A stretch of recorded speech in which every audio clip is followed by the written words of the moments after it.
Varicose veins కి సరైన చికిత్స కోసం సంప్రదించండి ఎవిస్ హాస్పిటల్. అసలు పిల్లల గురించి తల్లిదండ్రులు ఎప్పుడు ఆలోచిస్తున్నారు అని అనిపిస్తుంది. ఎందుకంటే వాళ్ళ కొట్లాటలు వాళ్ళకే ఉన్నాయి, వాళ్ళ లొల్లులు వాళ్ళకే ఉన్నాయి, వాళ్ళ కేసులు వాళ్ళకే ఉన్నాయి. అలాంటి పరిస్థితిలో ఒక బిడ్డ తల్లిని తీసుకొని సుమన్ టీవీ మెట్లెక్కింది. మా ఆయన అట్లా అక్రమ సంబంధం పెట్టుకున్నాడు మేడం. అక్రమ సంబంధం మానే అంటే మానట్లేదు మేడం. కానీ నాకు డౌట్ వచ్చి డైరెక్ట్గా వాళ్ళ ఇంటికి వెళ్ళాం మేడం. వెళ్తే మేడం పైన పార్టీ చేసుకుంటుండ్రు. ఎవరెవరు? మా ఆయన ఉంచుకున్నావా వాళ్ళ ఆయన. నువ్వు రా బెడ్రూమ్లో మాట్లాడదామని నాకు గుంజుకెళ్ళింది. నాకు అప్పుడే నాకు ఏదో చంపాలని భయం అని నేను ఉరికొచ్చిన మేడం. కాదు, ఇదంతా జరిగేటప్పుడు మీ బిడ్డ ఉందా అండి? ఉంది. అంత పిచ్చిదాన్ని చేసిండ్రు వాళ్ళు. వాళ్ళేం చేయలేదు తల్లి, నువ్వు పిచ్చిదానిలాగా ఉన్నావు అంతే. విడాకులు అయిపోయింది వాళ్ళిద్దరికి. వాళ్ళ భర్త పట్టుకొని కొట్టేసి పోలీస్ స్టేషన్లో ఒప్పజెప్పిన తర్వాత మళ్ళీ నాకు కాల్ చేసిండు. నువ్వు ఎక్కడ ఫెయిల్ అవుతున్నాయంటే ఇప్పుడు చెప్పండి. రెండోది మీరు చెప్తారా, నాతో చెప్పిస్తారా? ఎక్స్క్యూషన్ ఎందుకంటే నేను కొన్ని లక్షల కేసులు చేస్తున్నా కదా. ఏమన్నా డాడీ, నేను ఎవరితో నువ్వు ఏమనలేదు, అన్న ఏమనలేదు, ఇంకోళ్ళు ఏమనలేదు, అందరు ప్రతిరోజులే మీరు. పాప నాతోనే ఉంది. మీతో లేదండి, హాస్టల్లో ఉంది. అసలు అంటే నా పడితే డాష్ బగలు కొడతాడు వచ్చిన చుక్కలు చూపిస్తా, నీకు చుక్కలు చూపిస్తా. నడు. మైనర్ అయిన బిడ్డని పట్టుకొని మీది నుంచి బూతులు తిట్టించడం ఆమెతో. అట్లాంటి చర్యలు తీసుకోవడం చాలా హీనమైన చర్య అది. మీ ఇంట్లో మీరు అడుగుపెట్టి మీ ఇంట్లో ఉన్నప్పుడే మేము మళ్ళీ మీకు ఫోన్ చేసి పిలుస్తాం. సుమన్ టీవీ ప్రేక్షకులకి నమస్తే. ఈరోజు లైవ్ జర్నీలా ఒక కేసు వచ్చింది. ఇది విన్న తర్వాత మాకు అనిపించింది ఏంది అని అంటే, వయసుకు వచ్చిన పిల్లలు ఉంటారు, ఆడపిల్లలు ఉంటారు, మగపిల్లలు ఉంటారు. వీళ్ళకి జీవితం పైన రేపటి రోజు విరక్తి వచ్చే అవకాశము, అసలు జీవితం అంటే ఇదేనా, అసలు ఎందుకు ఇట్లుంది ఇట్లా జరుగుతుంది అన్న విషయం అర్థమయ్యి అర్థం కాని ఏజ్లా తల్లిదండ్రులు చేస్తున్న తప్పులకి బలైపోయి పాపం వాళ్ళు ఎటూ కాకుండా కొట్టుమిట్టాడి తల్లిదండ్రుల గురించి పిల్లలు ఆలోచించే రోజులు వచ్చేసినాయి. అసలు పిల్లల గురించి తల్లిదండ్రులు ఎప్పుడు ఆలోచిస్తున్నారు అని అనిపిస్తుంది. ఎందుకంటే వాళ్ళ కొట్లాటలు వాళ్ళకే ఉన్నాయి, వాళ్ళ లొల్లులు వాళ్ళకే ఉన్నాయి, వాళ్ళ కేసులు వాళ్ళకే ఉన్నాయి. అలాంటి పరిస్థితిలో ఒక బిడ్డ తల్లిని తీసుకొని సుమన్ టీవీ మెట్లెక్కింది. ఆ బిడ్డ గోస, ఆ తల్లి గోస వినేటందుకు ఈడ మనతో పాటు మన గెస్ట్లు ప్రియా చౌదరి గారు, అమ్మ నమస్తే, అండ్ నాగేశ్వరరావు గారు పూజారి సార్ నమస్తే. సో ఇద్దరు కూడా మనకి సపోర్టివ్గా అసలు ఈ కేసులో ఏది న్యాయం, ఏం చేయాలి, ఎట్లా చేస్తే బాగుంటుంది అనే డెసిషన్ తీసుకుంటాం. అండ్ మరి ఈరోజు మన దగ్గర బాధితురాలు ఉన్నారు. అమ్మ నమస్తే. మీ పేరు? అమల. ఎక్కడి నుంచి వచ్చినావు అమ్మ? ఖమ్మం నుంచి. ఈ తల్లిని తీసుకొని వచ్చిన బిడ్డ ఇక్కడ ఉంది. హాయ్. Hi ma'am. నీ పేరు? శ్రీలత మ్యామ్. శ్రీలత. ఏం చదువుకుంటున్నావు? 10th అయిపోయింది. 15 ఏళ్ళ పిల్ల. అది సంగతి. సో అమ్మ చెప్పమ్మా, ఎందుకు వచ్చినావు ఈరోజు వీడికి? మా ఆయన అట్లా అక్రమ సంబంధం పెట్టుకున్నాడు మేడం. అక్రమ సంబంధం అట్లా 5 సంవత్సరాల నుంచి పెట్టుకున్నాడు అట్లనే నడుస్తుంది మేడం. ఈరోజు పోతుందా రేపు పోతుందా అని మానే అంటే మానట్లేదు మేడం. అంటే నీకు ఈ అక్రమ సంబంధం పెట్టుకున్నాడు అన్న విషయం ఎట్లా తెలిసింది ఫస్ట్? అంటే వాళ్ళు అక్రమ సంబంధం, వాళ్ళ ఆయన దోస్తు, మా ఆయన. అచ్చా, వాళ్ళ ఆయన మీ ఆయన దోస్తులు. అయితే నాకు కూడా అంత తెలియదు మేడం, వేరే వాళ్ళు చెప్తే నాకు తెలుసు. ఓకే, ఎవరు చెప్పిండ్రు, ఏమని చెప్పిండ్రు? అంటే వాళ్ళ దోస్తు వాళ్ళే చెప్పిండ్రు, మీ భర్త అట్లా తాగుతాడు, వాళ్ళ ఇంటికి వెళ్తుండు అని చెప్పిండ్రు మేడం. అయితే నాకు డౌట్ వచ్చింది ఒకసారి, నేను అడిగిన. అయితే నువ్వు ఎందుకు అలా వాళ్ళ ఇంటికి వెళ్తున్నావు అడిగితే, నేను ఆమెకి ఏం సంబంధం లేదు, వాళ్ళ భర్తతోనే సంబంధం అన్నాడు. సరేలే అని ఊకున్నా మేడం. ఇంకోటి రోజు మళ్ళీ వీడియో కాలింగ్ మాట్లాడితే విన్నా నేను. అయితే వీడియో కాలింగ్ మాట్లాడుతాడు. అయితే ఏంది అట్లా మాట్లాడుతున్నావు వాళ్ళు అంటే, నువ్వు ఎక్కడ ఉన్నావు, ఏం చేస్తున్నావు, నీ భర్త ఎక్కడ పోయిండు అని మాట్లాడుతాడు. మాట్లాడితే నేను ఇరదీసిన, ఏంది నువ్వు లేదని అంటున్నావు, వాళ్ళ భర్త కోసమే నేను తాగటానికి, వాళ్ళ భర్త పిలిచినప్పుడే నేను వెళ్తున్నా, నాది ఆమెది సంబంధం లేదు అని అన్నాడు. సరేలే నువ్వు అట్లా అంటున్నావు అని నేను ఆమెతోనే మా ఆయనతోనే గొడవ పడ్డది రోజు అట్లనే సాగేదే.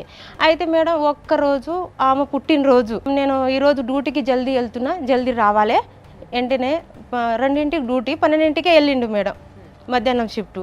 అయితే రాత్రి తొందరగా వస్తా అని నాకు కాల్ చేసిండు.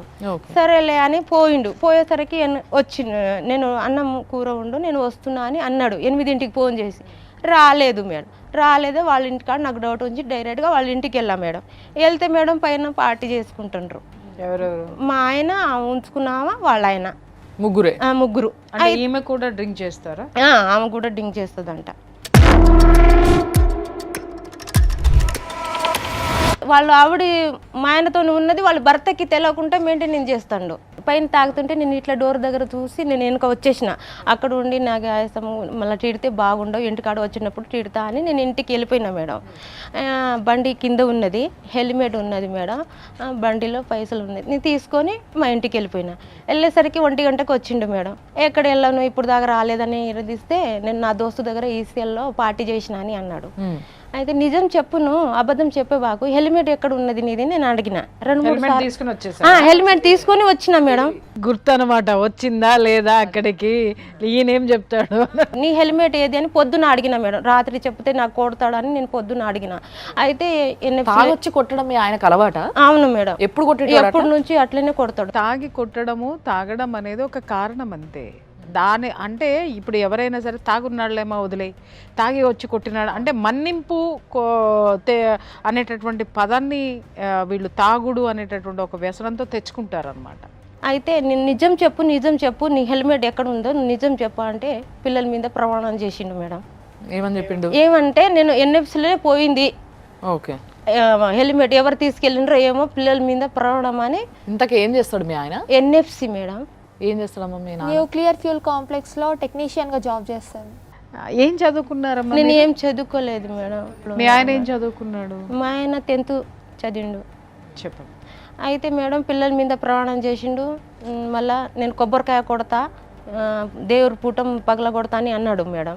అయితే సరేలే నువ్వు అట్లా అంటున్నావు కదా, కొట్టే, నీ హెల్మెట్ ఎక్కడ ఉందో నేను చూపిస్తా అని చెప్తే హెల్మెట్ తీసుకొచ్చిన తర్వాత పిల్లల మీద ప్రాణం చేసిండు. 5 కొబ్బరికాయ కొట్టేసి 5 పూటలు పగల కొట్టేసిండు. లేదని చెప్పేసిండు, నేను తీసుకొస్తా అని చెప్పేసి దాని ముందు అంటే దేవుడు సాక్ష్యంగా పిల్లల మీద ఒట్టేసినందుకు మళ్ళీ ప్రాయశ్చిత్తంగా ఇంకొక అవును మేడం. నేను తీసుకొచ్చి చూపించిన హెల్మెట్.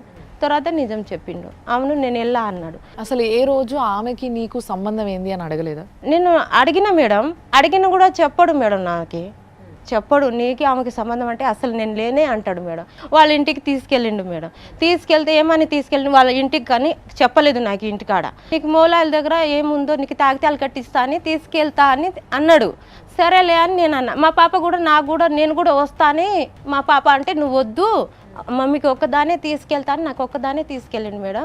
వాళ్ళ ఇంటికాడ మెయిన్ రోడ్ మీదే వాళ్ళ ఇల్లు, వాళ్ళ ఇంటికాడ అబ్బి చేసిండు. చేసి వాళ్ళ ఇంటికాడ తీసుకెళ్తున్నా, నువ్వు మంచిగా మాట్లాడు ఆమెతోని అని అన్నాడు మేడం. అయితే రేపటి రోజు కలిసి బతకాలని ఏమో వాళ్ళ మొగుడుతోని ఆమెతోని మంచిగా మాట్లాడమని అన్నాడు మేడం. మీ ఆయన ఏడి అని నేను అన్నా డైరెక్ట్గా. మా ఆయన బెడ్రూమ్లో పండుకుంటాడు అన్నాడు. పిలువు నేను మాట్లాడతా అన్నా. నువ్వు రామని ఇద్దరు గుంజుకెళ్ళిండ్రు నాకు. అయితే నాకు నేను భయపడ్డా మేడం. నువ్వు రా బెడ్రూమ్లో మాట్లాడదామని నాకు గుంజుకెళ్ళింది ఆమె. నువ్వు పో అని మా ఆయన నాకు తోసేసిండు మేడం. నాకు అప్పుడే నాకు ఏదో చంపాలని భయం అని నేను ఉరికొచ్చిన మేడం. ఉరికొచ్చి మెయిన్ రోడ్డుకి నేను ఆటో ఎక్కిన. ఆటో ఎక్కేసి నువ్వు ఎందుకు బెడ్రూమ్లో రాలేదని ఇంటికాడ వచ్చి బాగా కొట్టిండు మేడం. కొడితే పోలీస్ స్టేషన్లో నేను కేసు పెట్టాను మేడం. కేసు పెడితే మా వాళ్ళ ఇంటికి వెళ్తాడు, ఆమెతోని అక్రమ సంబంధం ఉన్నది, వాళ్ళ భర్తతోని అట్లా తాగేసి నాకు కొడుతుండని నేను పెట్టేసిన మేడం. మామూలుగా వాళ్ళు రిపోర్ట్ రాసిండ్రు మేడం. అయితే మా ఆయనకి వెంటనే బాగా దెబ్బలు చూసి మా ఆయనకి వెంటనే పిలిచిండ్రు. నాకు కొట్టేసి ఖమ్మం వెళ్ళిపోయిండు, ఇక్కడ ఉండలేదు మేడం. అంటే ఇదంతా జరిగింది ఇక్కడే. ఏ పోలీస్ స్టేషన్ కీసురా మేడం. పిలిచిన తర్వాత మేడం ఇంకా 4 బీర్లు తాగేసి ఇంటికాడ వచ్చి నాకు కేసు పెడతామని మళ్ళీ కొట్టిండు మేడం. మళ్ళీ కొడితే మేడం నేను అక్కడ మా వాళ్ళు ఉంటారు కదా, అక్కడ నాకు కొడుతుందని సాల్వ్ చేస్తారు, వాళ్ళకి పిలిపిస్తా, మా పాపే పిలిపిస్తుంది, ఇట్లా కొడుతుండు మా డాడీ. ఇదంతా జరిగేటప్పుడు మీ బిడ్డ ఉందా అండి? ఉంది, నా బిడ్డ ఉంది. కొట్టడం ఇదంతా నువ్వు చూసినావు కల్లారా? మరి మీ నాన్నని ఎప్పుడు ఆపలే? ఎందుకు కొడుతున్నావు నాన్న అని అడగలేదు? ఆపుతాను, మమ్మల్ని కూడా బెదిరిస్తాడు. ఏమని అంటే మీరు మధ్యలో రాకండి, మా ఇద్దరి మధ్యలో మీరెందుకు అనేసి అంటారు. మీరు అంటే నువ్వు ఇంకెవరు ఉన్నారు? ఇంకెంతమంది? మా బాబు బాబు ఉన్నాడు. దీనికన్నా పెద్దోడు బాబు కొంచెం మెంట్లాంటి తొక్క మేడం, 7th month పుట్టిండు. కొంచెం ఇమ్యూనీలు ధర పోర టైప్ ఉన్నది మా బాబుకి. మా ఆయనకంటే ఆమె 2 లక్షలు ఇచ్చిందంట. ఆమె 2 లక్షలు ఇస్తే ఎందుకు? మేము ఇల్లు కట్టిస్తున్నాం మేడం. మా ఆయన దోస్తే నాకు చెప్పిండు, ఏమని అమల 2 లక్షలు ఆమె ఇచ్చిందంట, నువ్వు పోలీస్ స్టేషన్ మోకం చూపించకూడదంట వాళ్ళ భర్తకి, ఆమెకి కేసు రిటర్న్ తీపించుకో అమల అని నాకు ఫోన్ చేసిండ్రు మేడం. పోలీస్ స్టేషన్ దగ్గర రాబాకు అని నాకు అక్కడ నుంచి భయపెట్టిండ్రు నాకు. అయితే సరేలే ఒకసారి చూస్తా అన్నయ్య, ఆ 2 లక్షలు ఎంత ఉన్నదో వడ్డీతో నువ్వు ఇచ్చేయమని నేను ఏరే వాళ్ళతో 2 లక్షలు ఇచ్చేసిన, వడ్డీతో ఇచ్చేసిన. నీ దగ్గర ఎక్కడ పైసలు? అంటే మేము లోన్ తీసినాం మేడం. లోన్ తీసినా కూడా మీ ఆయన తీయాలి కదా, నీకు మా ఆయన నా చేతిలో ఇంత కూడా అవుతుంది కదా మేడం, దానికోసమే నేను చచ్చిపోతా అని అంటున్నా కదా, అందుకోసం ఆయన తీసి నాకు ఇస్తే వేరే వాళ్ళతో నేను పంపించిన. దాంతో సాల్వ్ అయింది మేడం. సాల్వ్ అయిన తర్వాత కరోనా టైం కదా మేడం, కరోనా టైంకి వాళ్ళ అన్న తమ్ముళ్ళకి ఖమ్మంలో కరోనా వచ్చిందని వెళ్ళిపోయిండు మేడం మాకు వదిలిపెట్టి. అయితే మేము ఇంట్లోనే ఉన్నాం. ఇప్పుడు కూరగాయలు ఎవరు తెస్తారు మేడం? నేను పోయి తీసుకొచ్చిన. కరోనా వచ్చేసింది నాకు. కరోనా అట్లా నాకు ఎటో ఒళ్ళు బాగలేదు, నువ్వు రామని చెప్తే వచ్చిండు మేడం. ఎక్కడ పోయి తలుచుకున్నావు, ఎవరు వచ్చిండ్రు అని మాట్లాడేది మేడం.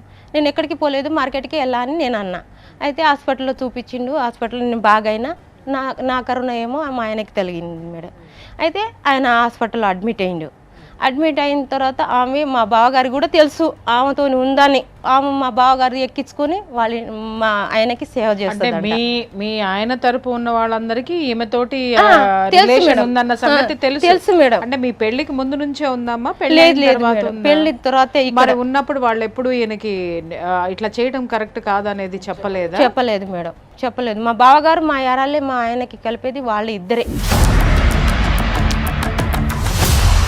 మా బావగారే మా ఆమెకి ఎక్కించుకొని, అప్పుడు లాక్డౌన్ కదా మేడం, అయితే నాకు పోకుండా మా ఆయన దగ్గర మా బావగారికి పిలిపించి బస్ ఎక్కి అది బండి మీద ఎక్కించి హాస్పిటల్లో సేవ చేసేది ఆమె అంట. ఎవరు? మా ఆయన ఉంచుకున్న ఆమె. ఎవరికి? మా ఆయనకి. ఆమెని వీళ్ళ బావనే బండి మీద ఎక్కించుకొని తీసుకుపోయి మరి ఈమె మొగుడు దగ్గర వదిలిపెట్టేది చేసేటందుకు. ఏమన్నా పింప డిశ్చార్జ్ చేయడానికి నువ్వు వస్తా అని అడిగిండు నాకు. నేను వస్తా అని నేను అన్నా మేడం. అయితే మళ్ళీ ఫోన్ చేసి ఏమన్నాడు, ఆమె వస్తుందో ఏమో, నువ్వు వద్దులే అని మళ్ళీ అన్నాడు. ఇది ఎక్కడ గొడవ?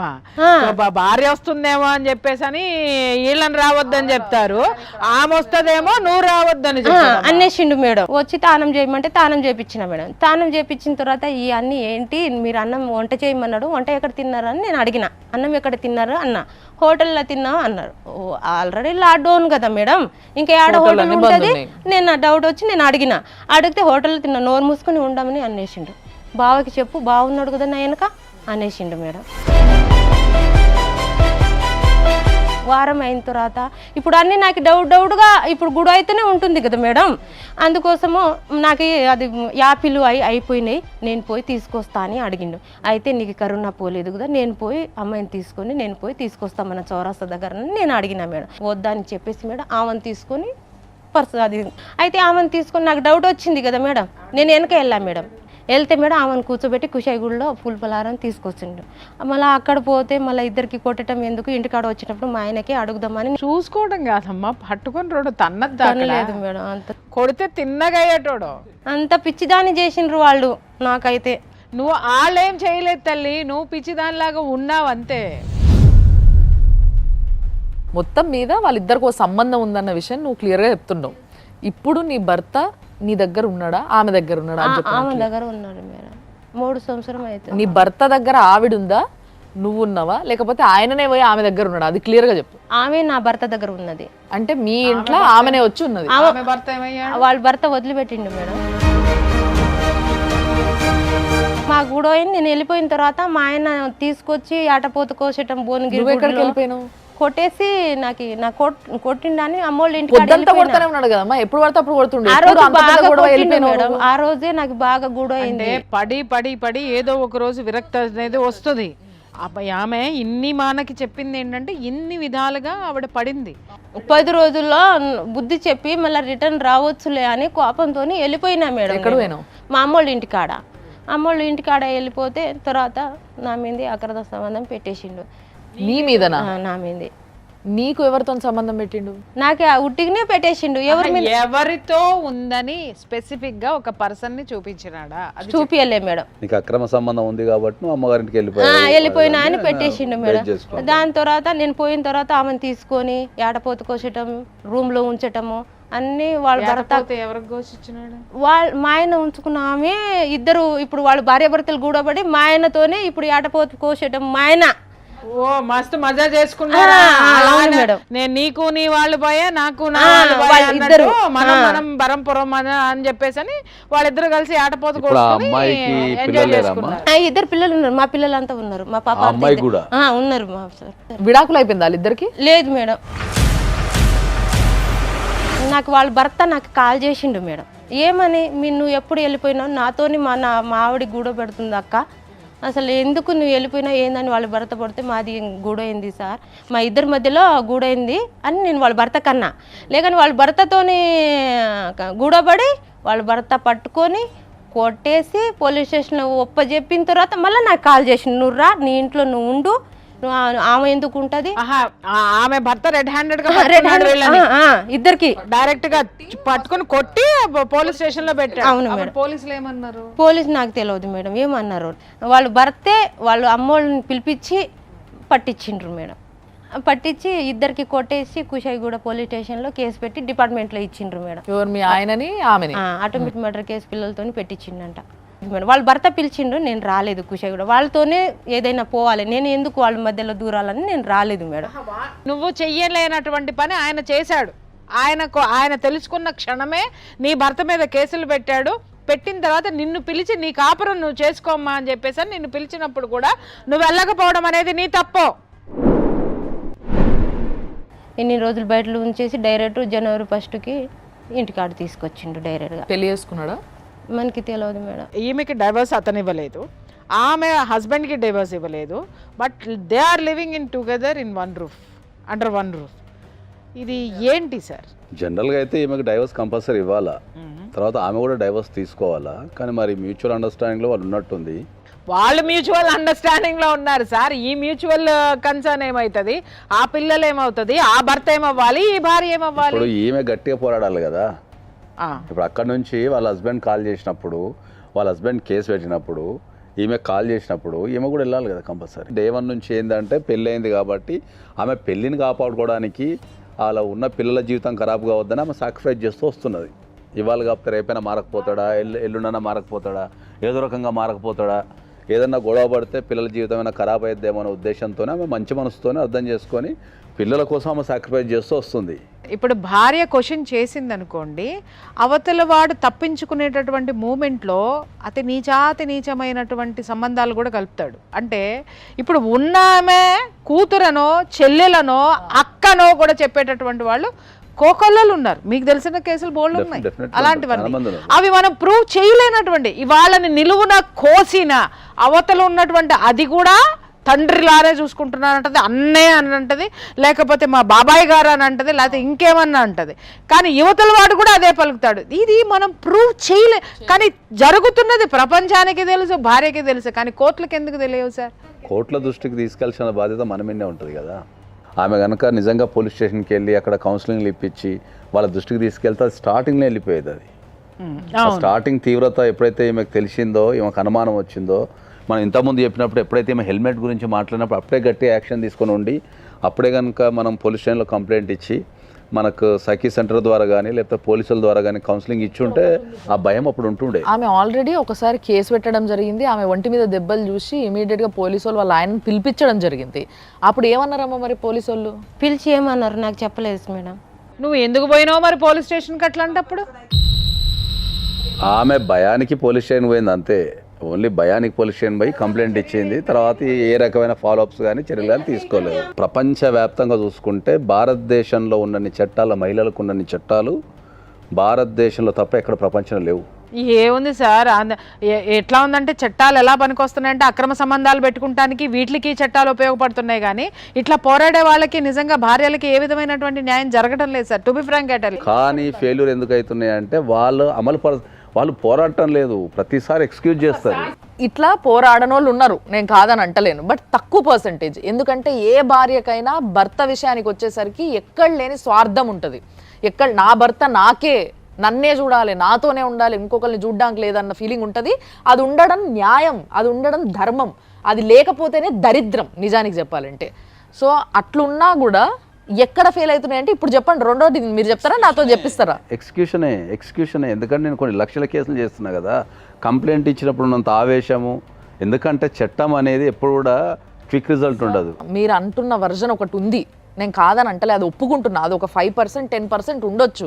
కానీ మిగతా కేసులన్నీ ఏమవుతున్నాయి? ఎవరు స్ట్రాంగ్ గా పోరాడుతున్న వాళ్ళకి ఎక్కడ న్యాయం జరుగుతుందని అడుగుతున్నా. చెప్పండి సార్, నాకు స్ట్రాంగ్ గా పోరాడితే ఏమైతుందో చెప్పమంటారా? నువ్వు ఏమన్నా చేసుకొని బరి తెగించి కుల్లా తిరిగేటోళ్ళు ఉన్నారు. 100% నేను చూపిస్తాను సార్. కుల్లా ఏ ఒక్కడు ఎంట్రుక పీకలేడు సార్ వాళ్ళని. డెఫినెట్లీ నేను ఛాలెంజ్గా చెప్తున్నా, ఇదే విషయంలో ఈ అమ్మాయిని స్ట్రాంగ్ ఉండమని చెప్పండి. అతన్ని ఊసలు లెక్క పెట్టించకపోతే నేను నిలబడతాను. ఏం చెప్తావమ్మా? సరే మేడం. చట్టాలు చాలా స్ట్రాంగ్ ఉన్నాయి. మహిళలు పోరాడే విధానంలో చాలామంది ఏంటంటే ఏదో ఒక దశలో కాంప్రమైజ్ అయిపోతారు. ఎందుకంటే కోర్టుల చుట్టూ తిరగలేకనో, లేకపోతే సరైన అడ్వకేట్ దొరకకనో, ఆ చట్టాల మీద అవగాహన లేకనో, లేకపోతే వాళ్ళకు ఏదన్నా కుటుంబ పరిస్థితుల వల్ల చాలా అప్లికేషన్స్ చాలామందికి ఇవాళ నేను చెప్తాను, చాలామందికి అప్లికేషన్ రాయనికి రాదు. పోలీస్ స్టేషన్కి వెళ్ళే ఏ మహిళకు అప్లికేషన్ రాయనికి రాదు. వాళ్ళ అప్లికేషన్ రాసేటప్పుడు వాళ్ళ ఎమోషన్ రాస్తారు, చట్టం రాయరు. అంతే కదా సార్, బాధతో పోతారు కదా సార్ వాళ్ళు. చట్టం రాయరు. ఎంతమందికి ఉంది సార్? అదే చెప్తున్నా నేను, చట్టాల మీద అవగాహన ఉండి చట్టాలను అర్థం చేసుకుంటే ప్రతి ఒక్కరికి న్యాయం జరుగుతుందని చెప్తున్నా నేను.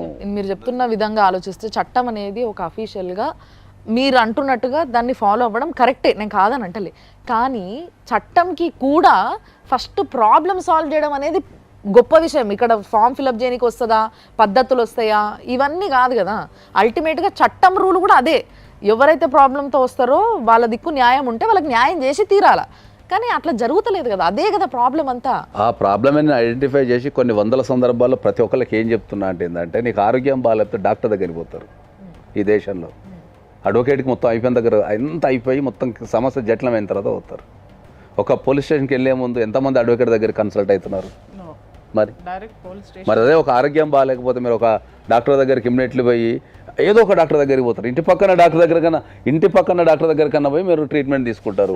ఇక్కడ ఒక విషయం చెప్తాను సార్, ఇక్కడ ఫెయిల్యూర్ అవడానికి కూడా లాయర్ల దగ్గరికి లేకపోవడానికి కారణం కూడా ఏంటంటే, మనుషుల్ని కాపాడేది కేవలం పోలీసులు, చట్టం అనేది మాత్రమే తెలుసు తప్ప న్యాయస్థానాలు ఉన్నాయనే దాని మీద అవగాహన కలిగించలేదు. ఇది వాస్తవం. కలిగించలేదు అంటే అందరికీ ఉన్న అభిప్రాయం అది. దాన్ని మార్చడానికే కదా మనం ఇన్ని లీగల్ ప్రోగ్రామ్స్ చేసేది. ఇప్పుడు మేడం చెప్పిన పాయింట్తో పాటు ప్రతి ఒక్కరికి దృష్టి ఎట్లుంటుంది అని అంటే, పోలీస్ స్టేషన్ పోయి కంప్లైంట్ ఇవ్వాలి అని అంటే ధైర్యంగా మాట్లాడగలిగితే 4 మెట్లు ఎక్కితే సరిపోతుంది, మహా అయితే ఒక ఫామ్ ఫిలప్ చేయాలి. అదే ఒక అడ్వకేట్ దగ్గర పోయి మాట్లాడాలి అని అంటే మన దగ్గర పైసలు ఉన్నాయా లేదా అనేది అడ్వకేట్ చూస్తారు, మనం పైసలు కూడా ఇవ్వాలి అనేది ఒక ఇది ఉంటుంది. కాబట్టి వాళ్ళు ఇమీడియట్గా ఫస్ట్ అడ్వకేట్ దగ్గరికి వెళ్ళరు. ఈ విషయం అందరికీ తెలిసిందే. సో ఇప్పుడు మీరు చెప్పుండ్రి, ఫస్ట్ వచ్చి ఒక ప్రాబ్లమ్ని మీకు చెప్పుకొని అది ఏ విధంగా మేము దాంట్లోకి పోవాలి అనే అడ్వైస్ తీసుకోవాలని. ఆయన చెప్పింది ఒకటే, డాక్టర్ దగ్గరికి వెళ్ళినప్పుడు ఫీజు తీసుకుంటారు, ఆ తర్వాత ట్రీట్మెంట్ అని అంటే అన్ని చేస్తామా తీసుకుంటారు. సో మరి యాజ్ యూజువల్ లాయర్ కూడా కన్సల్టేషన్ తీసుకుంటారు. అవును సార్, కరెక్టే. ఇప్పటికి నేను చెప్తున్నా, ఇప్పటికి ఒక విషయం చెప్తున్నా ఏంటంటే, సరే ఈ అమ్మాయి వరకు మనం వదిలిపెడితే ఇప్పటికీ మా దగ్గరకు వచ్చే క్లయింట్లలో one of the top most clients ఉంటారు, హై ఎడ్యుకేటెడ్ ఉంటారు, ఐఐటీలో లేకపోతే ఐఎంఎంలో చదివి పెద్ద కంపెనీలో పనిచేసే ఉంటారు. నాకు తెలిసి ట్యాక్స్ వాళ్ళు నెలకు ఒక 2-3 లక్షలు ట్యాక్స్ కడుతుంటారు. వాళ్ళకి ఏదైనా సమస్య వచ్చి, వాళ్ళ కుటుంబంలో సమస్య వచ్చి, ఏదన్నా పోలీస్ స్టేషన్కి వెళ్ళాల్సిన పరిస్థితి వస్తే వాళ్ళు మా దగ్గర వచ్చి చెప్పే డైలాగ్ ఏముంటుంది, మీకు ఎంత కావాలో చెప్పండి, మేము పోలీస్ స్టేషన్కి వెళ్ళాం. పోలీస్ స్టేషన్కి వెళ్ళటం మా ఇంటా ఉండలేదు, పోలీస్ స్టేషన్కి వెళ్తే నామోషి, ఇదే డైలాగ్ కొడతారు వాళ్ళు. అరే నేను 100 సార్లు చెప్తా, పోలీస్ స్టేషన్ అనేది మనం ఇచ్చే ట్యాక్స్ నుంచి పోలీస్ స్టేషన్ రన్ అవుతుంది. వాళ్ళు మన రక్షణ కోసం ఉన్నారు, వాళ్ళు అక్కడికి పోతే ఇబ్బంది పెట్టారు, మిమ్మల్ని పిలిచినప్పుడు మీరు వెళ్ళాలా, మీకు ఏమైనా కష్టం వచ్చినప్పుడు వెళ్ళాలని చెప్తా. ఇప్పటికీ ఈ దేశంలో ఇంత టెక్నాలజీ ఉన్నా కూడా 2 డైలాగ్స్ నాకు ఎప్పటికీ రోజుకు ఒక 10 సార్లు వింటా నేను. ఒకటి, ఇప్పటివరకు నేను అడ్వకేట్ ఆఫీస్కి రాలేదని చెప్తా. ఇప్పటికి అడ్వకేట్ ప్రొఫెషన్ మీద ఇప్పటికీ నెగిటివ్ ఉంది. ఏమని, అడ్వకేట్ దగ్గరికి వెళ్తే దోసుకుంటాడనో, లేకపోతే అడ్వకేట్ దగ్గరికి వెళ్తే న్యాయం చేయడనో ఇప్పటికీ ఉంది. అది మార్చాల్సిన శక్తి ఎవరికి ఉంటుంది? సమాజానికే ఉంటుంది. నువ్వు దేన్నైనా ఒక దూరం పెట్టేసి దాన్ని పరీక్షించకుండా వెళ్తా అంటే ఏం చెప్తాం? సో డెఫినెట్లీ ఫస్ట్ వెళ్ళమని సమస్య చెప్తాం. వచ్చినప్పుడు పోలీస్ పోలీస్ స్టేషన్కి అడ్వకేట్ దగ్గరికి వెళ్ళొచ్చు, పోలీస్ స్టేషన్కి వెళ్ళొచ్చు. మొన్న ఒక ఎపిసోడ్లో సార్ అన్నారు ఎంటర్టైన్మెంట్ అని మాట్లాడుతుంది సుమన్ టీవీని. ఎంటర్టైన్మెంట్ కాదు, ఇది ఎడ్యుకేషన్ కూడా ఉంది. దాన్ని చూడలేని మురుగులకి మనం ఏం చెప్తాం? ఇప్పుడు లా అనగానే లాయర్లు ఫీజులు తీసుకుంటారనే మోడ్లో ఉన్న వాళ్ళకి మనం ఏమి చేయలేం. పోలీస్ స్టేషన్ అనగానే పోలీస్ స్టేషన్కి వెళ్తే పరువులు పోతాయి అనుకుని పరువుని గురించి ఆలోచించే వాళ్ళకి నిజంగా చెప్తున్నాను కదా, ఏమీ జరగదు. అక్కడ వెళ్ళి చూడండి, అదేంటో మీకు అర్థమవుతుంది. ఓపెన్గా మాట్లాడితే ఒక వైఫ్ కనుక పోలీస్ స్టేషన్కి వెళ్ళి కంప్లైంట్ ఇస్తే, ఒక భర్త మీద కానీ లేకపోతే అత్తామామ మీద కానీ కంప్లైంట్ ఇచ్చినప్పుడు జనరల్ రూల్ ఏముంటుంది? పోలీస్ వాళ్ళు ఆపోజిట్ పార్టీకి కాల్ చేస్తారు, నీ మీద కంప్లైంట్ వచ్చింది రమ్మని కాల్ చేస్తారు. ఓకే, నా దగ్గరకు వచ్చినప్పుడు నేను చాలా స్పష్టంగా చెప్తా, వెళ్ళండి, మాట్లాడండి, కూర్చోండి, సమస్య సాల్వ్ అవుతుంది. ఆ అమ్మాయి ఇచ్చిన తప్పుడు కంప్లైంట్ అని మీరు ఎక్స్ప్లెయిన్ చేయండి అంటే they don't want go to the police station. వద్దు సార్ మాకు ఏం లేదు, మీరే మాట్లాడండి అంటారు. అరే నువ్వు దేశంలో ఒక పౌరునివి, నువ్వు ట్యాక్స్ కడుతున్నావు, నీకు ఒక చట్టం ఉందని తెలవాలా, ఒక గవర్నమెంట్ ఎట్లా రన్ అవుతుంది, ఒక పోలీస్ స్టేషన్ ఎట్లా రన్ అవుతుంది. రేపు నీకు కష్టం వచ్చినప్పుడు, ఇప్పుడు నేనున్నా, రేపు నీ కొడుకో ఇంకోళ్ళకో కష్టం వచ్చినప్పుడు వాళ్ళకి నువ్వు చెప్పడానికి ఒక స్టోరీ అన్న ఉండాలి కదా. Go to the police station కూడా పోరు. కాబట్టి నేను చాలా స్పష్టంగా చెప్పేది ఏంటి అంటే, చట్టాలు చాలా స్ట్రాంగ్ ఉన్నాయి. కాకపోతే అందరికీ అడ్వైజ్ చేస్తున్నా ఏంటంటే, ఏదన్నా ఒక చట్టపరంగా ఏదన్నా ఒక చర్య తీసుకునే ముందు కంపల్సరీ ఒక 500 1000 రూపాయలు కట్టి నియరెస్ట్ అడ్వకేట్ దగ్గరికి వెళ్ళండి. మీరు వెళ్తే వాళ్ళు నాలెడ్జ్ ఇస్తారు, దాన్ని ప్రాసెస్ చెప్తారు, దాని తర్వాత ఈజీ అవుతుంది మీకు ఇష్యూ. ఒక్కసారి అడ్వకేటు కోర్టు అని పోతే అక్కడ ప్రూఫ్ ఇంపార్టెంట్. ప్రూఫ్ లేనిది న్యాయం ఉన్నా నడవదు. ఈ విషయం అందరికీ తెలుసు, చదువుకున్నోడికి తెలుసు, చదవనోడికి తెలుసు. ఇది కూడా ఒక భయం, ప్రతిదానికి ప్రూఫ్ చూపించలేము సార్. అంటే మ్యాట్రిమోనియల్ ఇష్యూస్లో మనం అది కూడా చాలా స్పష్టంగా చాలా సందర్భాలు చెప్తున్నాం. ఏంటంటే సివిల్ కేసు వాదించాలి అంటే మీకు డాక్యుమెంట్ ఉండాలి. డాక్యుమెంట్ ఉంటేనే సివిల్ కేసు అవుతుంది. ఒక క్రిమినల్ కేసు గురించి మనం ఏదైనా చేయాలి అంటే ఎవిడెన్స్ ఉండాలి. మ్యాట్రిమోనియల్ ఇష్యూస్కి రెండు ఉండవు. ఎందుకంటే ప్రతిదీ డాక్యుమెంట్ పెట్టుకోనో, ప్రతిదీ ఎవిడెన్స్ పెట్టుకోనో మనం చేయలేం. మ్యాట్రిమోనియల్ ఇష్యూ అనేది ఒక 4 గోడల మధ్యలో జరిగే సంఘర్షణ. అది ఆ చట్టాల మీద వాటికున్న అవగాహన కనుకుంటే మనం ఒక ప్రూఫ్ ఎట్లా సంపాదించవచ్చు, దాన్ని ఎవిడెన్స్ కింద ఎట్లా ప్రూవ్ చేయొచ్చు, దాన్ని సర్కమ్స్టెన్స్ ఎవిడెన్స్ అని ఎట్లా అంటారు, లేకపోతే సబ్స్టిట్యూషన్ ఎవిడెన్స్ అని ఎట్లా అంటారు అనేది మనం స్పష్టంగా మనం నిరూపించవచ్చు. ఇది ఎప్పుడు తెలుస్తుంది సార్? ఒకసారి మెట్లు ఎక్కితే, అటు పోలీస్ స్టేషన్ మెట్లు ఇటు లాయర్ మెట్లు ఎక్కితే వాళ్ళు చెప్పేదాన్ని బట్టి they will get knowledge. At least ఎలా ఉండాలి, ఎలా చెప్పుకోవాలి. ఇప్పుడు ఈవిడ ఇక్కడ వరకు వచ్చారు, నీకు ఎన్ని విషయాలు తెలిసినాయి అమ్మా, ఇప్పుడు ఎలా పోరాడాలనేది ఒక అవగాహన అయితే వచ్చిందిగా. ఇంతకు ముందు 3 సంవత్సరాలు నువ్వు నోరు మూసుకొని కూర్చొని ఉన్నావు కదా, నువ్వు వెళ్ళిపోయానమ్మా అనేసి అని ఇందాక అన్నావు కదా నువ్వు. మరి ఇప్పుడు వచ్చావు ఇక్కడికి. ఇంత రచ్చ జరుగుతుంటే కూడా నువ్వు పోయి మీ అమ్మగారి ఇంట్లో ఉన్నావు, అక్కడ వాళ్ళ కొట్లాటైన తీసుకెళ్ళిండ్రు హాస్పిటల్కి, మీ ఆయన ఆమెని పట్టించిండ్రు, పిలిచిండ్రు, పోలేదు. దాని తర్వాత అట్లీస్ట్ మీ ఆయన దగ్గరికి పోయినావా, ఫోన్ చేసినావా, మాట్లాడినా? పెద్ద మనుషులతో పంచాయతీ కూడా పెట్టించిన మేడం. నా ఇంట్లో నేనే నా పిల్లలతోనే ఉంటా అన్ని మా వాళ్ళకి తీసుకొని నా ఇంటికి వస్తే మేడం నువ్వు ఎందుకు వచ్చినావు అని రాడ్డుతోని కొట్టిండు మేడం. నాకు మళ్ళా కొట్టిండు. ఇప్పుడు ఒక భర్త కనుక కొడితే మనకు డొమెస్టిక్ వైలెన్స్ యాక్ట్ అని ఒకటి ఉంది. దాంట్లో ప్రొటెక్షన్ ఆర్డర్స్ అని ఉంటాయి. ఎప్పుడైతే భర్త ద్వారా కానీ, భర్త బంధువుల ద్వారా కానీ, అత్తామామల ద్వారా కానీ మనకు కొట్టడం లాంటిది కానీ, బెదిరించడం లాంటిది కానీ చేస్తే మనం డొమెస్టిక్ వైలెన్స్ యాక్ట్ కింద మనం ప్రొటెక్షన్ ఆఫీసర్ దగ్గరికి వెళ్ళి మనం ప్రొటెక్షన్ కనుక అప్లై చేసుకుంటే then they will give the protection. Who knows that? పాప అమ్మాయికి ఏం తెలుసు సార్ డొమెస్టిక్ వైలెన్స్ అనే ఆమెకు అక్రమ సంబంధం అనడమే రావట్లేదు, ఇంకా డొమెస్టిక్ వైలెన్స్ అనే పదానికి అర్థం. అమ్మాయి చేసే తప్పేంది అంటే ఆమె పోరాటం కంటే, అంటే చట్టపరంగా అది కూడా వాస్తవమే, మనం అంగీకరించాల్సిన విషయాలు ఏంటంటే ఏ ఆడపిల్లైనా కూడా తన సంసారంలో ప్రాబ్లం వచ్చినప్పుడు మన భారతదేశంలో చట్టాలని అప్రోచ్ చేయే ముందు వాళ్ళ సాధ్యమైనంత వరకు వాళ్ళ తెలివితేటల ప్రకారం సాల్వ్ చేయడానికి ప్రయత్నిస్తారు. ఎందుకంటే ఎక్కువ రచ్చ కావద్దు, పిల్లలు ఉంటారు, సమాజంలో ఒక గౌరవం ఉండాలనే ఉద్దేశంతో మనం ఎక్కువ ఆలోచిస్తాం.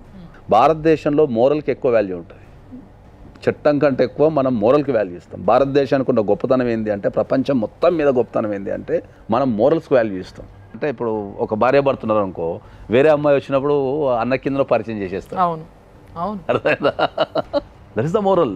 తర్వాతనే చట్టం. చాలా బ్యూటిఫుల్ అండి. అదే అంటున్నా. సంప్రదాయాలు కాబట్టి ఆ క్రమంలో వీళ్ళు ఈ సమస్యని మనం out of the court settle చేసుకోవాలనే క్రమంలో వీళ్ళు తప్పులు చేస్తుంటారు తప్ప వాళ్ళకి నిజంగా పోరాడాలని మనసులో ఉంటుంది. కానీ ఆ పోరాటం వల్ల ఇంకేమైనా ఇబ్బంది పడతాడేమో, ఇంత కొట్టినా కూడా. ఆహా, భర్త ఇబ్బంది పడతాడేమో అని. ఇట్లాంటి బంధాలు వీళ్ళకి ఎప్పుడు అదేస్తుంటుంది. అట్లా ధైర్యంగా మీరు పోలీస్ స్టేషన్కి వెళ్ళి కంప్లైంట్ ఇవ్వచ్చు ఆ ఇంట్లో ఉండటానికి. లేదు అసలు ఏ కంప్లైంట్ అవసరం లేదు. మీరు ఇప్పుడు కూడా ఈ స్టూడియో ఇక్కడ నుంచి అయిపోయిన తర్వాత డైరెక్ట్ మీ పాపని తీసుకొని మీ ఇంటికి మీరు తలుపులు బద్దలు కొట్టి ఉండొచ్చు. పెళ్లి చేసుకున్న భార్యకి విడాకులు ఇయ్యనంత వరకు సర్వ హక్కులు ఉంటాయి. ఒకసారి సార్ని కలవండి అమ్మా, కలిస్తే మీరు ఏం చేయాలి అనేది సార్ గైడెన్స్ ఇస్తారు. దాని ప్రకారము మీరు ఇది చేయొచ్చు. అన్న తమ్ములతోనే అక్రమ సంబంధం కడతాడు మేడం. అన్నలతోటి ఆయనకున్న అక్రమ సంబంధాన్ని పక్కదారి పట్టించి ఒక కొత్త ఇష్యూని తెర మీద తేయటం వల్ల ఇష్యూ ఇటు డైవర్ట్ అయ్యిందనే టాపిక్ తప్ప అది. ఒక్క విషయము వాళ్ళ డాటర్ని అడగాలనుకుంటున్నాను నేను. నువ్వు చూసినావు కదా, నీకు స్పష్టంగా నీకు అర్థమైంది ఏంది, ఏం చేయాలంటావు చెప్పు. నీకు ఏం కావాలి, ఎట్లుండాలి, వ్యవస్థ ఎట్లుండాల్సింది? 11th బోర్డ్ ఎగ్జామ్స్ అయిపోయింది. నేను దాని ముందు రోజే డాడీ కాల్ చేసి మమ్మీ దగ్గరికి వెళ్తాను, డాడీ గుర్తుకొస్తుంది. నువ్వు అప్పుడు వరకు ఎక్కడున్నావు? అప్పటి వరకు హాస్టల్, నేను ఖమ్మంలో హాస్టల్లో జరిగింది. ఓకే. ఇలా మమ్మీ గుర్తుకొస్తుంది, చాలా రోజులు అయింది కదా అని అంటే, వద్దు నువ్వు ఎటు ఐ మీన్ ఏంటి 2 పడవల మీద కాలు పెట్టి నడుస్తున్నావా ఏంటి, ఒక సైడ్ ఉండవా నువ్వు? నడిచేటిది ఆయన కదా. ఒకసారి ఫోన్ చేద్దాం. హలో, హలో, వీరన్న గారు మాట్లాడుతున్నారా? అవునండి. నమస్తే అండి, మేము సుమన్ టీవీ నుంచి ఫోన్ చేస్తున్నాము. చెప్పండి మేడం. మీ ఆవిడ సుమన్ టీవీకి వచ్చింది. మీ ఆవిడ మీ బిడ్డ ఇద్దరు ఇక్కడ ఉన్నారు. మీరు ఆవిడతో ఇప్పుడు కలిసి ఉంటలేరు, ఆమెను ఇష్టం వచ్చినట్టు కొట్టినరు అనే విషయాన్ని ఆమె ఇక్కడికి వచ్చి చెప్తుంది. మీకు ఇంకో అక్రమ సంబంధం ఉందని కూడా చెప్తుంది. ఏంది అసలు ఏం జరుగుతుందండి? ఏమో తెలియదండి నాకు కూడా పెద్దగా. ఆమె ఏం చేస్తుందో ఆమెకే తెలియాలి. కాదు, ఇప్పుడు మీ ఆవిడ మీకేం తెలుసో అది చెప్పండి పోనీ. మీరు మీ ఆవిడతో కలిసి ఉన్నారా? మా ఆవిడకి అడగండి మేడం, కలిసి ఉండదు లేదు చెప్తారు కదా. అంటే ఆమె లేదు, అలా అమ్మగారి ఇంట్లో ఉంది, మీరు ఇంకొక ఆమెను తీసుకొచ్చి పెట్టుకున్నారు అనేసి చెప్తుంది ఆమె. మరి ఆమె చెప్పింది నమ్మన్నాను మేడం. ఇక నేను చెప్పింది ఎందుకు నమ్ముతారు? ఇవన్నీ ఎందుకండి మేడం? ఇప్పుడు కోర్టులో నడుస్తుంది కదా మాది కేసు. అవునండి, కోర్టులో నడుస్తుంది. ఇప్పుడు ఇక్కడ కూడా ఫ్యామిలీ కౌన్సిలరు, అడ్వకేట్ ఉన్నారు, వాళ్ళు కూడా మాట్లాడతారు. ఎందుకంటే ఆవిడ పంచాయతీలు అయిపోయినాయి మేడం, అన్ని పంచాయతీలు అయిపోయినాయి, అన్ని 10-15 పంచాయతీలు అయిపోయినాయి, అన్ని కేసులు అయిపోయినాయి, అన్ని అయిపోయినాయి మేడం. అన్ని చేసే కాడికి అన్ని చేసింది. మరి మీ భార్యతో మీకు ఏంది ప్రాబ్లం చెప్పండి నాకు ఒక్కసారి. ఆమెకి ఏం తక్కువ చేశాను? అంత తప్పుడు పని చేయడానికి ఆమెకి ఏం అవసరం వచ్చింది? అంత తప్పుడు పని ఏం చేసింది మీ భార్య? ఒకరితో పెట్టుకుంది మేడం. దానికి సాక్ష్యం ఎవరో కాదు, నా బిడ్డ, నా కొడుకు, కాలనీ మొత్తం. సరే ఒక్క నిమిషం సాక్ష్యం కదా, సాక్ష్యం నీ బిడ్డ ఇక్కడనే ఉంది, శ్రీలత. మీ అమ్మకి ఎవరితోనో వేరే వాళ్ళతో కనెక్షన్ ఉందట, మీ నాన్న చెప్తున్నారు. దానికి సాక్ష్యం నువ్వేనట. నువ్వేమంటావు మరి? ఒక్కసారి మీ పాపతో మాట్లాడండి. అరే మీ బిడ్డతో మీరు మాట్లాడడానికి ఏముందండి, ఒక్కసారి మీ పాపతో మాట్లాడండి. హలో, చెప్పు చెల్లి. ఏమన్నా డాడీ, నేను ఎవరితో నువ్వు ఏమనలేదు, అన్న ఏమనలేదు, ఇంకోళ్ళు ఏమనలేదు, అందరు ప్రతిరోజులే. మీరు నా దగ్గర రికార్డింగ్ లేదనుకుంటున్నావా? నువ్వు మాట్లాడింది, నువ్వు చెప్పింది, పంచాయతీలో చెప్పింది. వీరన్న గారు ఆ రికార్డులు మాకు పంపించండి, మేము అవి కూడా మేము వింటామండి. వీరన్న గారు కాదండి, వద్దులే అంటున్నారు.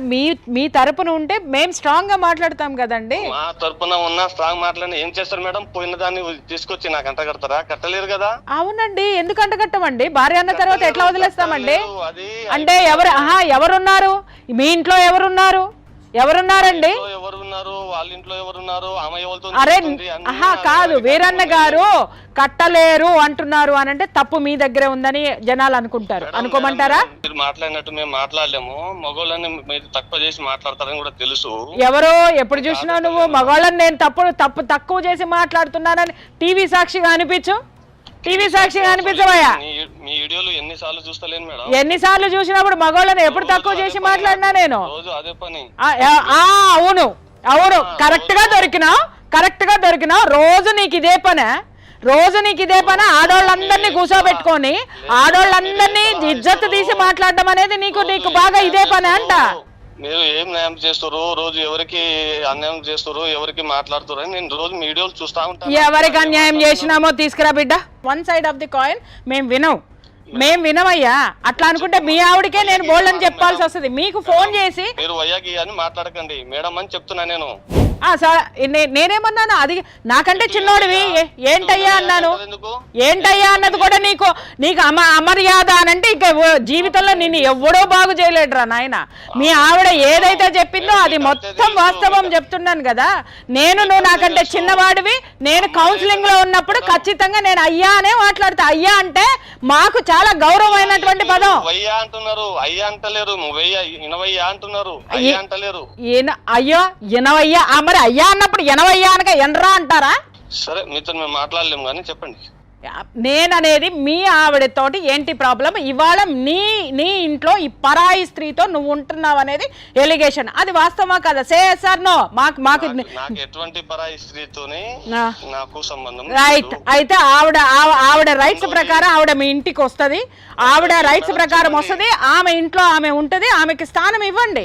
ఆమె తప్పులు చేస్తున్నట్టయితే మాకు పంపించండి. మేము మీకు న్యాయం చేస్తాము. ఖచ్చితంగా మీ తరపున మేము నిలబడతాం. ఆమెకి న్యాయం చేస్తాం. నీకు అవసరం లేదు కాబట్టి ఆమెకి మేము న్యాయం చేస్తాము. మిస్టర్ వీరయ్య గారు ఖచ్చితంగా న్యాయం ఎవరి వైపు ఉంటే వాళ్ళతోటే వస్తుంది మీ వీరయ్య గారు. ఓకేనా? మా మిస్సెస్ కి ఇప్పుడు 4 సంవత్సరాలు వెళ్ళిపోయి నిన్నటి వరకు 10వ తరగతి ఎగ్జామ్ ఎవరు కూడా పాప నాతోనే ఉంది. మీతో లేదండి, హాస్టల్లో ఉంది. అసలు మా నీ దగ్గరికి ఎందుకు వస్తాను రా భాయ్? పెడితే నీ దగ్గరికి ఎందుకు వస్తా? మంచిగా మాట్లాడు, సంజాయించి మాట్లాడు. నేను చాలా మర్యాదగా మాట్లాడతా. నీ పెట్టిందంటే నా పడితే డాష్ బదలు కొడతాడు. వచ్చిన తమాషా పడుతున్నావా? తమాషాలు తెలుస్తున్నావా? నువ్వు ఇక్కడ కూర్చొని ఒక ఉన్నతమైనటువంటి స్త్రీతో మాట్లాడేటటువంటి సిచ్యువేషన్ సరిగ్గా లేదంటే నువ్వు నీ భార్యని సరిగ్గా చూసుకున్నావని మేము అనుకుంటున్నావా? సరే వీరయ్య, నేను చెప్తున్నాను విను వీరయ్య. చుక్కలు చూపిస్తా నీకు చుక్కలు చూపిస్తా. నడు. మరి ఇంత దారుణంగా మాట్లాడదు. అవును మేడం, అట్లనే ఎక్కడైనా నాకు అట్లనే చేస్తాడు మేడం. కన్న కూతుర్ని బూతులు తిట్టాడు మ్యామ్. వాడు నీ పెడతాడా అని మాట్లాడుతున్నాడు అంటే వాడికి ఎంత పొగరేసి ఉన్నావురా నువ్వు. చూపిస్తా, నా కనిపిస్తాడు నీకు. అది చూపించకపోతే చూడు, నేను ఇక్కడ నీకు చూపించి తీరుతానేమనుకుంటున్నావు. కానీ నిజంగా ఇట్లా మాట్లాడడం మాత్రం చాలా చాలా చాలా తప్పు. అయ్యా నీ భార్య ఇట్లా చెప్తుంది, ఒక వైపు వినము రెండో వైపు కూడా వింటాము అని ఫోన్ చేస్తే ఉల్టా ఒక పెద్దావిడిని పట్టుకొని ఈ మాట అనడం ఎంతవరకు కరెక్ట్? ఎంత దరిద్రంగా మాట్లాడుతున్నాడు ఆయన. ఏమన్నా తెలివి నీతి నిజాయితీ అసలు ఒక మొగోడు అట్లా మాట్లాడతాడా? ఒక మాట చెప్తున్నాను, అతనికి ఆడదానితోటి పడుకోవడం ఒకటే వచ్చు. నేను ఈ పదం మాట్లాడకూడదు.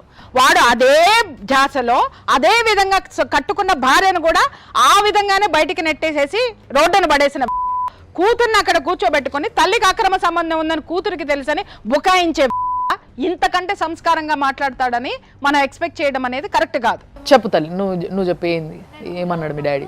నా దగ్గర ఉన్నప్పుడు ఆమె రికార్డింగ్ చేసి పంపించింది. నువ్వు కూడా మీ అమ్మ లెక్క అవుతున్నావా, నువ్వు కూడా అక్కడ ఎవరైనా ఉంచుకున్నావా అని అంటుంది. ఎవరు? ఆమె అంటుంది. మా డాడీ పక్క నుండి ఆమె కంటే ఆమె నాకు చెప్తుంది. కాదు, అసలు ఆమెకేం సంబంధం? నీతో మాట్లాడాల్సిన అవసరం ఏముందమ్మా? అంటే దుబ్బతండలో నీ అమ్మలాగా నువ్వు కూడా తయారైతున్నావు, నువ్వు కూడా చూసుకున్నావా? ఆవిడెవరమ్మా నీ బిడ్డతో మాట్లాడడానికి? ఆమె ఎవరు? ఆమె ఏ వరసతోటి ఉంది, ఏ సంబంధంతో నీ బిడ్డతోటి ఆ మాట మాట్లాడింది?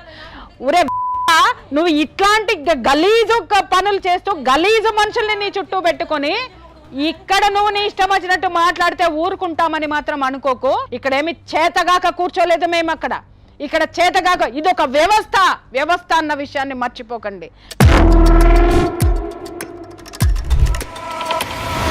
మొన్న ఇంటికి వస్తే పాపకు బస్ ఎక్కించిండు మేడం, ఉండకూడదు ఇంట్లో అని. ఎందుకు? ఇంటికి వస్తే నువ్వు మీ మమ్మీ దగ్గరికి వెళ్తా అని అన్నావు కదా, మీ మమ్మీ దగ్గరే ఉండిపో, నాకేం అవసరం లేదని చెప్పి మళ్ళీ బస్ ఎక్కిచ్చేసాడు. ఇంటి వరకు కూడా వెళ్ళలేదు. ఇంటి వరకు వెళ్ళాలా అంటే అది తీసుకురావద్దని ఉంటుంది, పెట్టుకున్నాడుగా ఒకదాన్ని. ఆమెతో మాట్లాడినట్టున్నాడు. బయటికి వెళ్ళి మాట్లాడేసి ఇక నన్ను వచ్చి వెళ్ళిపో నువ్వు, నేను నీకు బస్ ఎక్కిస్తాను వెళ్ళిపో అని చెప్పి బస్ ఎక్కి. ఒరే నీకు అర్థం కాక అడుగుతాను, అసలు కన్న కూతుర్ని సైతం నువ్వు రోడ్డు మీద పడేసి బజారు దానితో మొగుడిని వదిలేసింది, పిల్లల్ని వదిలేసింది, ఒక బజారు దాన్ని పెట్టుకొని నువ్వు ఏం మాట్లాడుతున్నావు? తెలివిగా మాట్లాడుతున్నాను అనుకుంటున్నావా లేకపోతే గొప్పోండి అనుకుంటున్నావా? పెట్టి చూడు గొప్పోళ్ళ దాంట్లో చెయ్యి, ఏం జరుగుతుందో ఎరక్కొట్టి పంపిస్తారు. అదే జరుగుతుంది రేపొద్దున నీకు. అసలు మైనర్ అయిన బిడ్డని పట్టుకొని మీది నుంచి బూతులు తిట్టించడం ఆమెతో. అంటే ఒక ఆడపిల్ల సార్, పాపం ఆ పిల్ల బ్రెయిన్, ఆ పిల్ల మనసు ఈ ఏజ్లో ఏమైపోవాలి, ఏంది సంగతి ఇది? డెఫినెట్లీ అమ్మాయి కంప్లైంట్ ఇవ్వచ్చు. ఒకవేళ కనుక అమ్మాయి కంప్లైంట్ ఇస్తే ఇష్యూస్ చాలా సీరియస్గా ఉంటుంది. ఎందుకంటే అమ్మాయి మైనర్ యాక్చువల్లీ. అవును. ఓకే, మైనర్ కాబట్టి మైనర్ మీద అట్లాంటి చర్యలు తీసుకోవడం అనేది చాలా హీనమైన చర్య. అది మీరు డెఫినెట్లీ మీరు కంప్లైంట్ ఇవ్వండి అమ్మా, మీరు డెఫినెట్లీ వాళ్ళు చర్యలు తీసుకుంటారు. చాలా హీనియస్, చాలా క్రిటికల్గా ఉంటుంది కండిషన్. కాబట్టి మీరు డెఫినెట్లీ అది కంప్లైంట్ ఇవ్వాలి మీరు. సార్ నిజంగా ఈ విషయంలో కంపల్సరీ మేము మీ వెనుకుండి, సుమన్ టీవీ నిన్ను నడుపుతుంది.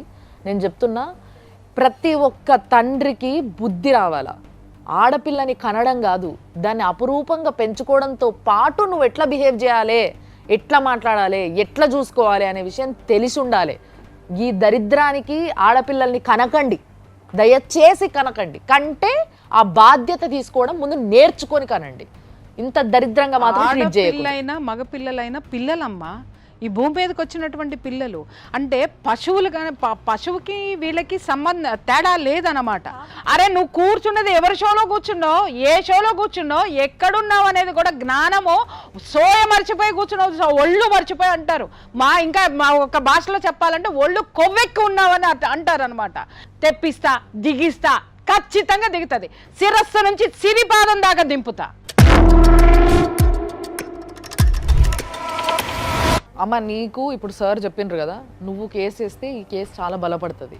నీతో అట్లా మాట్లాడడం చాలా హీనం. అది అసలు ఊహించుకోవడానికి చాలా దరిద్రంగా. కాదమ్మా, ఇంత చిన్న పిల్లలు మాకు న్యాయం కావాలి అని రోడ్డు మీదకి వచ్చేటటువంటి పరిస్థితిని క్రియేట్ చేస్తున్నటువంటి వీళ్ళని, ఈ దరిద్రుల్ని ఏం చేయాలి, ఇలాంటి తండ్రుల్ని ఏం చేయాలి? కాండ్రించి ఉమ్మాలరా, సిగ్గులేదా? కామంతో కళ్ళు మూసుకుపోయి మీ ఎంజాయ్మెంట్లు మీరు చేసుకుంటూ ఉంటారా? ఒకటి కాదు, రెండు కాదు, మూడు కాదు, జనాల్ని మెయింటైన్ చేసుకుంటూ పోయి, కనుక్కుంటూ పోయి రోడ్డు మీద పారేసి వాళ్ళు తండ్రి తండ్రి తండ్రి అని చెప్పేసి అని మీ వెంట పడతా ఉంటే ఏ తేలిగ్గా ఉందా మీకు? నిర్లక్ష్యంగా ఉందా మీకు? మీ వెనక ఎవడున్నాడా? నువ్వు ఉంచుకున్నది ఉందా? దాని పులుసు కూడా వంచి ఈ పిల్లకి న్యాయం చేయకపోతే, ఇప్పుడు ఇదే స్టూడియోలో ఒకడికి చెప్పా, ముసలోడిని అరెస్ట్ చేపిస్తానని, చేపించినా వాడు ఊచలు లెక్క పెడుతున్నాడు. ఇప్పుడు చెప్తున్నా మిస్టర్, ఈ పిల్లకి న్యాయం చేయించిన తర్వాతనే నేను మళ్ళీ మాట్లాడతా జనంతో. ఇంకొకసారి ఏ తండ్రి ఎవ్వరూ కూడా ఒక పిల్లల గురించి, ముఖ్యంగా మైనర్ గురించి ఇట్లా మాట్లాడాలంటే వణుకు ఉట్టేలాగా చేయడమే మా బాధ్యత ఈరోజు. చెప్పు, నువ్వు చెప్పు, నీకేం కావాలి చెప్పు. మేము మా ఇంట్లో ఉండాలి మ్యామ్. మీరు ఆ ఇంట్లో ఉండాలి, మీ అమ్మతోటి. మీ నాన్నకి బుద్ధి రావాలి. వాడికి బుద్ధి రాకపోతే బుద్ధి ఎలా తెప్పించాలో చట్టం న్యాయం రెండు చూసుకుంటాము. అప్పుడు కూడా మారి వచ్చాడా సరే, లేదు అని అంటే హ్యాపీగా మీ ఇంట్లో మీరు ఉండండి.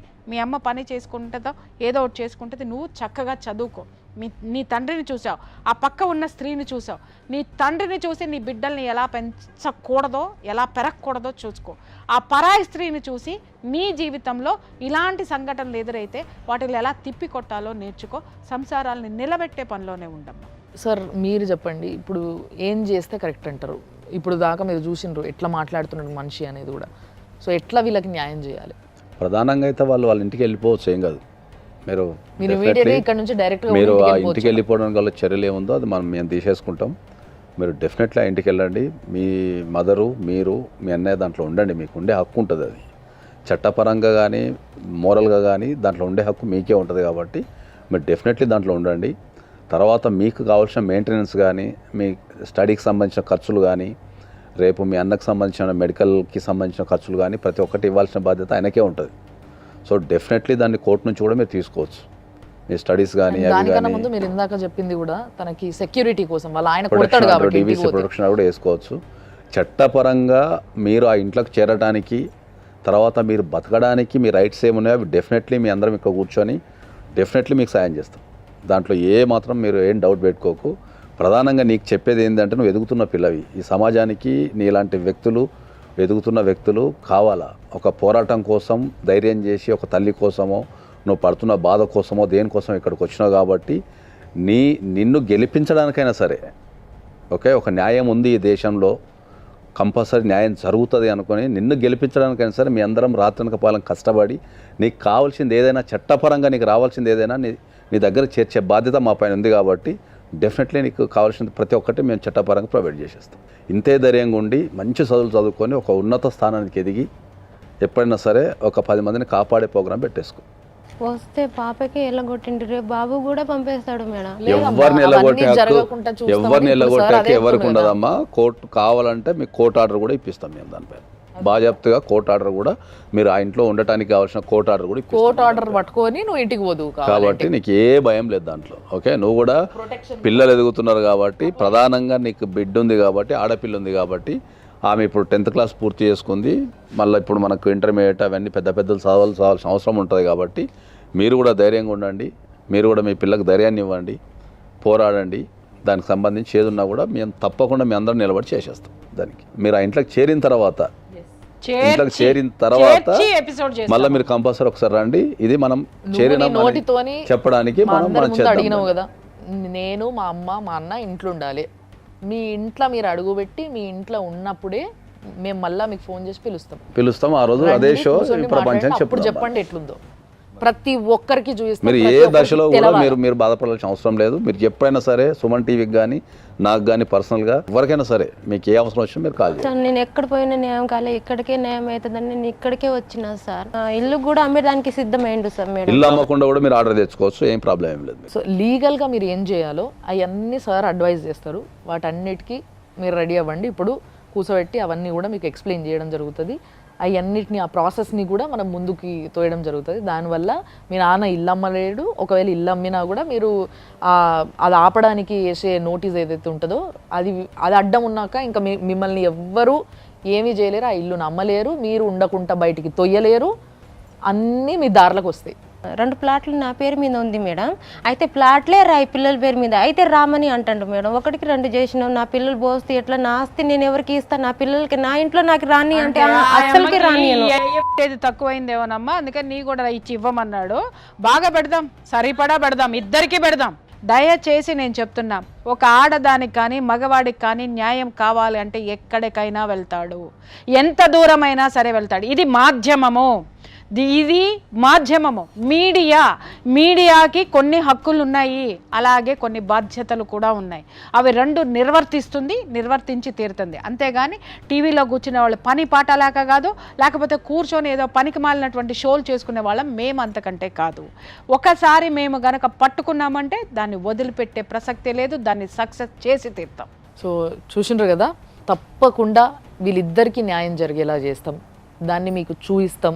ఇలాంటిది ఇంకోసారి సమాజంలో జరుగుతుంది అటువైపుగా ఒక కేసు వెళ్తుంది అని అంటే ఈ ప్రోగ్రామ్ గుర్తుకు రావాలి, మేము చేయబోయే ఫాలో అప్ గుర్తుకు రావాలి. ఆ రేంజ్లో ఆ ఫాలో అప్ ఉండబోతుంది డెఫినెట్గా. అండ్ ఇంకొక విషయాన్ని కూడా నేను చెప్పాలనుకుంటున్నా. ఇందాక ప్రియా చౌదరి గారిని ఆయన అన్నారు, మీరు వచ్చి కూర్చొని మొగోళ్ళకి అగెన్స్ట్గా మాట్లాడతారు అని చెప్పి.